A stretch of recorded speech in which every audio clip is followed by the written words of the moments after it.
2025 సంవత్సరం డిసెంబర్ నెల 2వ రాశి వృషభ రాశి. శని ఏకాదశంలో ఉన్నాడు, బుధుడు 6 ఉన్నాడు. ఏ పని చేసేవాడికైనా మంచి లాభం కలుగుతుంది. చేసిన పాపాన్ని కట్టడి చేసి అనుభవింపజేసేవాడు శని. మీకు మంచి స్థానంలో ఉన్నాడు, మీకు బాగా ఉపయోగపడేటట్టుగా ఉన్నాడు.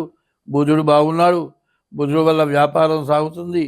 మరి ఉద్యోగం చేసేవాళ్ళకి కానీ, పెళ్లి చేసుకోవాలనుకునే వాళ్ళకి బాధ, దాని గురించి చెప్పేది ఏం లేదు. పెళ్ళి చేసుకున్న సమస్యే, పెళ్ళి కాకపోయినా సమస్యే, పెళ్ళాం వచ్చినా సమస్యే.